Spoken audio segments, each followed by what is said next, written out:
Hello, folks. It's Jeremy Osterberger with Bick Magazine, and I'm joined by Mick Kaefer, president of CAM Industrial Solutions. For folks that don't know, CAM delivers preventative and corrective maintenance turnaround and small capital project construction services. Mick, what's happening, my friend? How you doing, Jeremy? Good to be with you today. So, Mick, let's start off, man. What is this office you're in? Where are you at? You in Canada? You in Houston? Where are you at? No, Jeremy, I'm actually based out of Houston today. We do have two head offices in Calgary and in Houston. I have not decked out my Houston office yet, so I am occupying the office of somebody whose backdrop is pretty neat, and I thought it You was have you have interesting to have you the have interview here. commandeered someone else's office for this I interview. most certainly did. Nice, man. I like it. All right. Well, hey, there we go. So if you see Well, something on the camera for the audience, the stuff behind me does not belong to me. okay. If you like it, then it belongs to me. Oh, that's fit. All right, man. We're good. We started this thing off right. So, Mick, let's dig into it, man. So, some folks aren't familiar with everything that CAM Industrial Solutions does. Just tell our audience a little bit about the business, and I want to get into the history because I think that explains the purpose of the organization. As you had stated, we specialize in maintenance services, turnarounds, small outages, as well as small capital work, and we also have a power O&M arm to the business. Our field work uses around a dozen different types of trades, heavy mechanical services trades like boilermakers, pipe fitters, as well as carpenters, millwrights, just to name a few. We are based across all of North America, both in Canada and the US. We're probably at 45 different sites and have anything from 4 to 5,000 employees on any given day in the field. We do cover both labor postures, and by that I mean union and non-union. And we're probably more known in the industry for our predecessors. We originally came from the Jacobs organization. We were sold to Worley in 2019, and now we're a standalone business from last year, 2023. Yeah, that's what I wanted to hear, Meg. And I tell you, Mick, I think like a lot of our audience will understand a little bit more about the origin here for Cam. But I want to get into the acquisition itself. What was the nature of the acquisition and its expected effect on the ongoing business? Talk how it kind of pieces everything together. So. Right. So the acquisition was a private equity purchase. I mean, I think, for a large part, it signaled confidence in the company's potential. Part of that confidence is that the operational leadership was retained. I think that's an important component to, the confidence that the private equity firm showed in its leadership. But it was equally complemented with, a lot of strategic functional expertise in the industry to ensure that the business moves forward. I think, to be honest with you, there's really four significant growth areas that we see or opportunities for growing this business. One being product innovation, the second one being operational improvements, expanding into new markets, and there's a real appetite also for some complementary mergers and acquisitions down the road. No, absolutely. And so look, it's 10 months later. Tell us about the changes and really the progress. Mick, I think for most leaders, the progress is perhaps it's always something you wish would pace even faster. I know I feel that way, and most business owners do, but talk about the progress because you guys have made a lot of headway. Yeah, so thanks. I appreciate that. I think first and foremost is just the environment that's been created. We've come from big publicly traded companies, and I refer to that as we were Titanic. Things moved slowly. The culture gets formed in an organization, but if you want to switch gears or change directions, that takes a lot of time. So we're not part of a big corporate machine anymore. I think we're a lot more intimate. It's more personal feel to the organization. We're hierarchically very flat now. I strongly believe that customers are never going to love a company or CAM until we love it first. And what I mean by that is, we're a service provider, and when you're in the service business as we are, people are truly our biggest asset, and in many cases, potentially your only asset. And it's an important component that's in our core values. That people play a large part in CAM and its future. And I truly subscribe to them, to the belief that if you look after your people, they'll automatically look after your clients. So our first and foremost focus is really on our people. And if you have good people and people that believe in the culture of the organization, the environment that's being created, they will care about the clients and they'll grow the business just naturally. No, that's a great point, Mick, and I think so many of us strive for that mentality, and the challenge is implementing it. And you're right, building that culture and applying that to the clients. That's a great way of saying it. So I appreciate you saying that. So as you sort of move forward in time, how is Cam investing to position itself to compete in this space? Like, there's certainly a lot of competition in this space.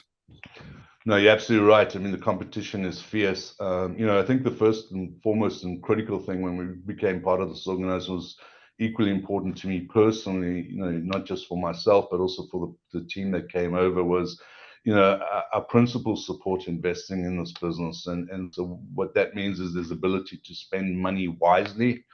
I always use that mantra. Sometimes you have to spend money to make money. Right. And that's not always something that happens, either in public companies or in private equity companies. But we've been incredibly encouraged in terms of the investments that have been put into the business to date. Standing up the business now, almost a year removed from the Worley organization, and then as we invest in the future in terms of the technology digitization space and differentiating ourselves, this is an ever increasing competitive landscape. And we cannot survive by being a low-cost provider. We have to really, to be honest, be a solution finder, continuously seeking advancements in the effectiveness of our work execution. And as I said earlier on, really utilizing both those digital and technology solutions, because I think that's a large component in terms of, how you differentiate yourself in the industry today. So, Mick, my next question is a little on the lines of what's next, right? Where do you see the organization going? You can take that anywhere you want. Look, 6 months, a year, 2 years. Talk about the next step forward. Well, I think today, in the environment we face, and this is no different for CAM, but we need to really remain relevant. In a maintenance and services business, you can easily become a commodity, and that's a dangerous place to be in. We need to be an extension to our clients' core business, and ultimately a necessity to them. Use as an example this analogy: if you go to a restaurant and you went to a good restaurant last night and you leave that restaurant and you don't remember the server. In fact, you may not even remember what server looked like, but you know that you had a great dining experience. That, to a large extent, is our role to the client, to keep the assets operational, to look after our people, and make sure that they're safe with minimum fuss and noise. So clients want to know that the assets are up and running, and we're a big component and facilitator of that.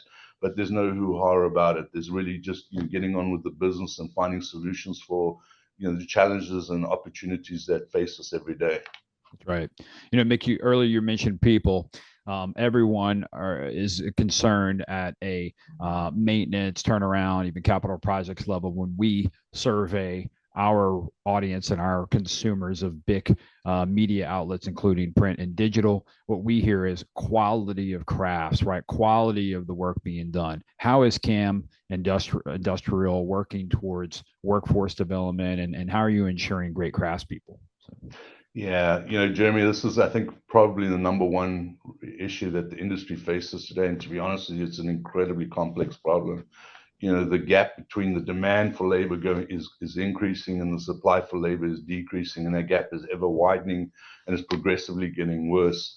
I think it requires an industry solution. It is, too often today, I think we look at individual components. It's a contractor. We expect the contractor to provide the solution or their perspective. They're responsible for that, or the government or industry. I think sorry, I don't mean industry. I mean the clients. And then I think the industry as a group needs to work a solution, because the demand for labor is really driven by market forces. And the contract is a conduit to that demand, but that does not mean that CAM doesn't have a significant role today to play. It most certainly does.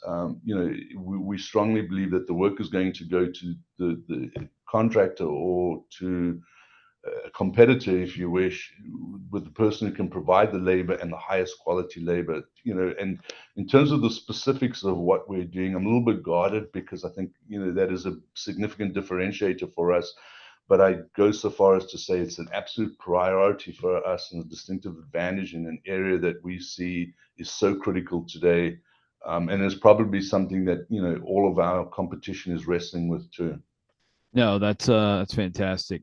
So, Mick, I want to get a little bit more to the personal side of things. I mean, for folks that maybe not even familiar with your total career, your background, take us back a little bit. I mean, talk about your origin into this marketplace, or maybe some highlights in your career that kind of led you to this role as here with CAM Industrial Solutions. Yes, I've been, appreciate that question. I mean, by way of accent, I'm originally from South Africa, immigrated to Canada in 2001. I've been in this business since 2006. So, like I said earlier on, the Jacobs and Worley predecessor companies, I joined in 2006 and had a tremendous journey, specifically in the field services business. I have the privilege today of leading this whole organization across North America. I distinctly divide the business, in three components. Two of them being, the maintenance and turnaround outages business, small cap, 50% in Canada, heavily, or all of that is union, and 50% in the US, primarily open shop or non-union, if you wish. And then, of course, as I said earlier on, the power business, which is a lesser component, but not necessarily a insignificant component to the business, because it has some great opportunities for us in that space. But so I'm familiar with the industry. The Gulf Coast and the open shop business. Whilst the labor posture is different, the work and the needs and the expectations from the client aren't necessarily different. So, I've come to the organization, come to this part of the business here in the US in the open shop, when the decision was made by the organization to sell the company, which was around May 2022, and officially sold May 2023. So 10, 11 months now officially sold in this organization. So, the environment may be different, the nuances may be different, but the work and the industry and the challenges like labor are very similar. No question. So, Mick, we'll go a little more personal too, man. Give me a fun fact for folks that don't know you personally. Man, give me a hobby or something that. What do you do? What do you do when you're not crushing it with Cam and taking care of your staff and your clients? Yeah. So, Jeremy, I love to travel. I'm one of those, been probably in the work environment for 30 years now. Whenever I've taken vacation, either voluntarily or in some cases early in my career, we had to take vacation because reduction of costs or whatever. I actually never stay at home. I never do projects at home. I kind of do those on the weekend. So I've always explored and traveled. I have lived in 3 countries, and I actually, in fact, speak 3 languages. But I have found through travel, the joys that I have through travel is it really breaks down prejudices, and we should actually probably realize that we're more similar than we might ever think we are. And so that's been a real privilege to me, and it's been a good lesson for my kids too, to see that growing up in North America, the opportunities that we have here aren't necessarily opportunities that you have in all other countries of the world. No, that's a great point. But wait, what are the 3 languages, Mick? I had a feeling you may ask that. So, of course, hopefully you realize that even with my accent, I do speak English. So that is my first language. That's one.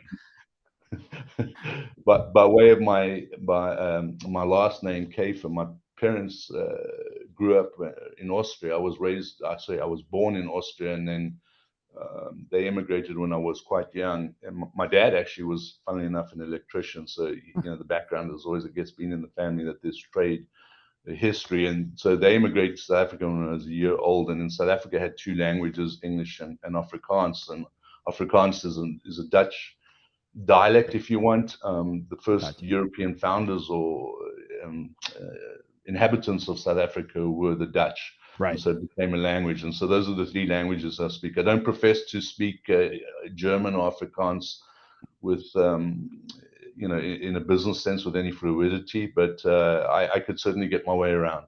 Yeah, no, absolutely. Yeah, my family's from South Louisiana, and I had grandparents, and my wife's grandparents too. Spoke Cajun French, right? So it's right.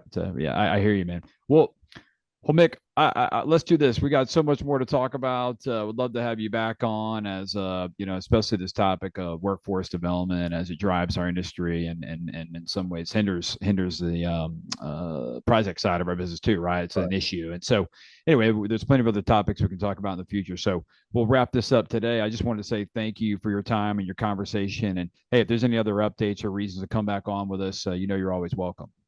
Jeremy, appreciate your time too. Thanks so much. Have a great day. Absolutely, my friend. And look, for everyone watching, we thank you so much for our audience. For more videos, news, podcasts, and project information, visit bicmagazine.com. Remember, folks, it's what we do together that counts.